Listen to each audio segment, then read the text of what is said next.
Seriously, I'm not even kidding about these bars though. I walked into one room and it was full of gold. Like millions and millions of dollars worth of gold just sitting there.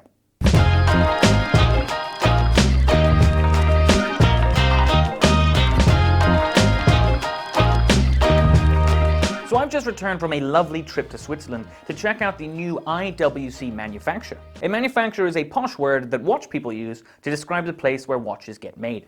What can I tell you about the new manufacturer? Turns out quite a bit. IWC, the brand, is 150 years old this year, so it's been making watches for quite some time. Back in the old days, and I'm talking way, way, way back, in 1868, an American named Florentine Jones traveled to Switzerland. His idea was to use Swiss watchmaking expertise to create watches and then ship them back to the US and label them American made. Turns out his idea was a rather good one, and despite some management changes and new owners, 150 years later IWC is still very much in business. So the first thing you notice when you see the new manufacturer is just how new the place looks. Not just because it is brand new, but because it's 100% modern. The building is huge and completely state-of-the-art. I'm talking solar panels on the roof, they reuse groundwater to make sure there's no wastage or pollution, and they use triple glazing to cut down on heat loss. Rather interestingly, the whole building was designed by IWC's CEO, Mr. Christoph Granger, who has previously worked as an architect, which is rather handy. Inside the new manufacturer is where you really get to see how IWC puts together its watches. At the start, all you see is complicated machinery. It's super loud in that room, but that's because right at the beginning of the watchmaking process, every single piece of metal needs to be cut out.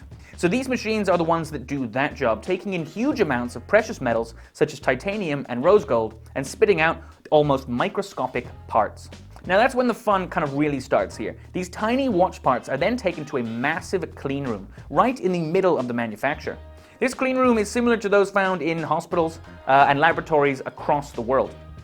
To get in, you have to wear these special clothes, and no one but a highly trained staff are allowed to go in there.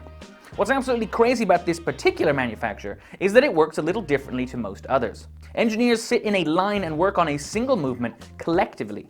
Now traditionally, one watchmaker will actually produce an entire movement from start to finish, but not here.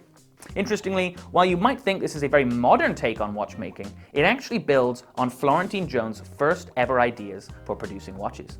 There's actually loads more going on at the new manufacturer, including a dedicated area that makes IWC's cases. These huge machines take in meter-long bars of steel, bronze, gold, and platinum and cut out the individual pieces of the case. Then they are polished and decorated to perfection.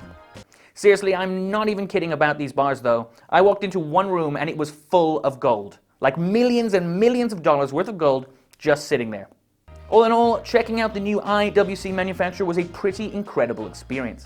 And because the new building is bang up to date, one that's been tailored to visitors like me. Because there's a tour, you can go on a tour. Thanks for stopping by. For more videos like this one, be sure to hit that subscribe button. Also, do check out our social media and esquireme.com for all of these stories and more. I'll see you very soon.